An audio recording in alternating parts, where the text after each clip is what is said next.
खुलुमबाय नोंथांमोनखौ बयखौबो बरायबाय दिनै 2 अक्ट'बर 2023 बाराय जाबाय समबार फैदो दिननि खौरांफोरखौ बेखेवनोसै। गोदानै बेखेवजानाय गुवाहाटी नोगोरमानि सिङाव थानाय मालिगावनि नीलाचल फ्लाइअभाराव लामानि जाब्रबथाय जानानै सासे सुबुङा अबथिरायै जिउ गोमादों आरो बे जाथायावनो गोबां सुबुंफोरा गोब्राब जोखोम जादों। बे समाव जोखोम जानायफोरखौ फाहामसालियाव फाहामथायगासिनो दङ। गंसे ट्राक गारिया बाइकफोरनि साजों खारनायाव बे जाथाया जादों। उनाव ट्राक ड्राइभारा पुलिसजों एरेस्ट खालामजादों। आसामनि नगाव जिल्लानि सिङाव थानाय काजिरङा हाग्रामानि कामाख्या रेन्जआव मासे गान्दाखौ थैना थानायाव बोखांनो हादों आरो बे गान्दानाव सिखारिफोरनि सिखारि खालामनाय जेबो सिन गैयामोन। हाग्रा एफाना बे गान्दाखौ गुबुन मासे गान्दाजों खमलायनानै थैदों होननानै सन्देह खालामनाय जादों। तामुलपुर जिल्लानि सिङाव थानाय नागापुर ओनसोलनि गोबां आइजोफोरा खुद्रिसारदों। सोरखारनि अनसुंथाइफोरखौ सरखारनि अनसुंथाइनिफ्राय जानगाराव थानायनि थाखाय खुद्रिसारदों आइजोफोरा। नोंथांमोना मिथिगौ नुदोंबो जानो हागौ सोरबा नुनानैबाबो नुवाखै होननानैबो बुंगोन। आं दिनैसिम जेबो मोनाखै, जेबो आसुनि मोनाखै। आं नोंथांमोना मिथिनो हागौ बा नुनोबो हागौ। नोंथांमोना आरो जेनेबा बे गथ'फ्रा स्कुलाव थांनाय अबावबाफोर थांनाय दै बारनाय साइकेल सालायनाय बेसेबां खस्थ' जायो जोंनि गथ'फ्रा, बयनिबो गथ' बेफोर गासिबो खस्थ' जाजोबो। नोंथांमोना अरायसम जोंखौ नायहरनो थाखाय राजि जा आरो जों अरायसम जों मोजां मोनगोन। नोंथांमोनखौ आं खावलायहरो गुरैयै नोंथांमोना अरायसम जोंखौ नाहरफिननांगोन। जोंनि नैबे जायगायावहाय मोनफ्रोमबो खामानिफ्रानो साफ्रोमबो दैदेनगिरिफ्रा गिदिर गोलावफ्रा बुङो, फैनानै गोबां खोथा बुंफैयो। मोजां खामानि मावगोन, मोजां दैदेनलांगोन, जोंनि थाखाय जोंखौ सापर्ट खालाम बुङो। दिनैसिम जों सिगाङावबो जों गोबां सापर्ट होबोदोंमोन। सापर्ट होनाय समावबो दिनैसिम बोसोरथामानो जाबाय। जोंनि मुङाव जेबो ग्रुपनि नामावबो मोनसेबो मुवा फैयाखै। लोगोसे दालां लामा बायदि मैयाबो मावनानै होनो बुंदोंमोन, बेफोरखौबो मावनानै होआखै।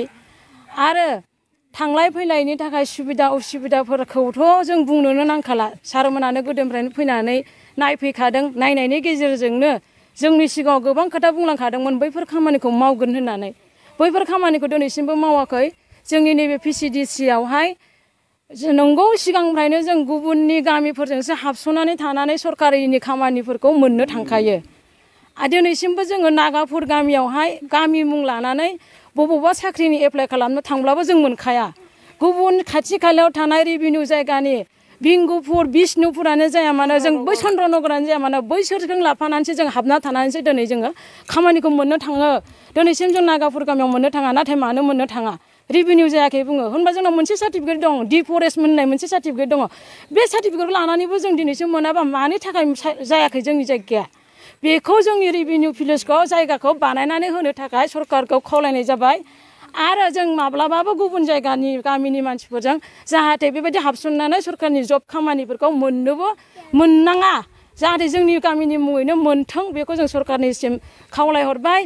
आरो बेफोरबायदिया इयुनावबो दाजाथों होननानै जों गोसोआव साननानै बेखिनि मानसिफ्रा जमा जादों।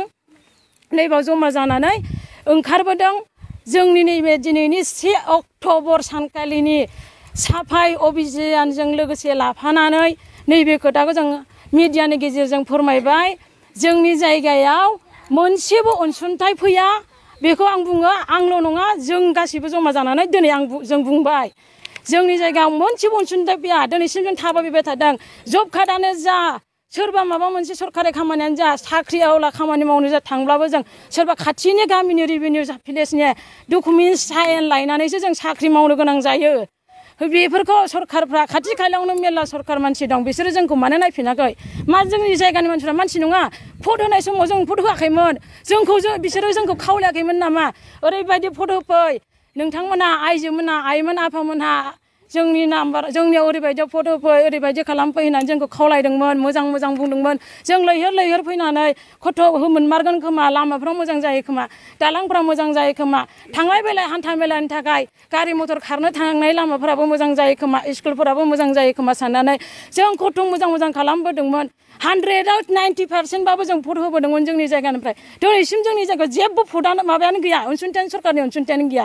बिनि थाखाय जोङो नैबे जोंनि नाग्रिजुलि डेभेलपमेन्ट ब्लकनि सिङाव थानाय 2 नं पुबकुमारकाटानि 2 नं पुबकुमारकाटा प्राइमारिनि सिङाव थानाय नागाफुर गामिनि रिगि रिगां बिअनिफ्राय जमा जानानै सरकारनिसिम बेखौनो खावलायो जाहाथे जोंनि जायगाया रेभिनिउ भिलेज जानांगौ नागाफुर मुङाव आरो जोंनि खाथि खालायाव थानाय रेभिनिउ भिलेजनि जायगानिजों माब्लाबाबो जोङो खांनाङा आरो बैफोर माबा मोनसे सरकारि जबब्लाबो गुबुननि गामिखौ जों हायार लानाङा आरो सरकारि जब मावनोबाबो जों सरकारि माबा मोनसे खामानि मावनांगौब्लाबो डकुमेन्टस फैनांगौबाबो जों बैसोरखौ रेकेटआव लाफानांगौनि गोनांथि जाया बेखौ जाहाथे सरकारा जोंनो मावनानै होयो थाबैनो मावनानै होथों बेखौनो जों नैबे रिगि रिगां बिअनिफ्राय नागाफुर गामिनि रिगि रिगां बिअनिफ्राय बेखौनो सारनिसिम खावलायबाय सारमोननिसिम खावलायबाय जाहाथे मोनफ्रोमबो उसुबिदाफोरखौ थाबैनो सारमोना सुफुंथों आं नैबे रिगि रिगां बिअनिफ्राय बेखौनो मिडियानि गेजेरजों सारमोनखौ खावलायहरनाय जाबाय खावलायो खोनानो मोन्दों 75,000 रांखौ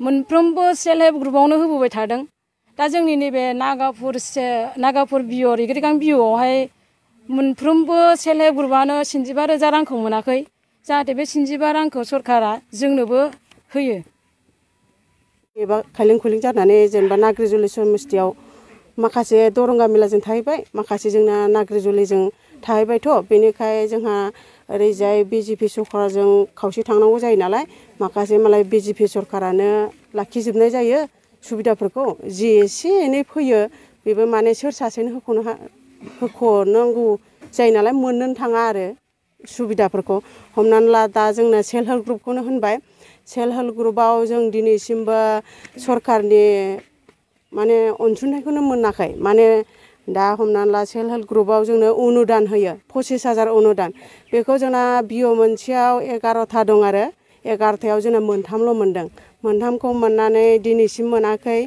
जोङो बोसोरथाम बोसोरब्रै जालांबाय ओमफ्राय ब्लकआव रायलायो जोङो जागोन जानानै फैगोन सरकारनि खामानिया थाब जाया होननानै बुंदों आरो खिन्थु जोंबो नेबाय थादों ओमफ्राय दिनैसिम मोननो थाङाखै बेनिफ्राय आरो हमनानै ला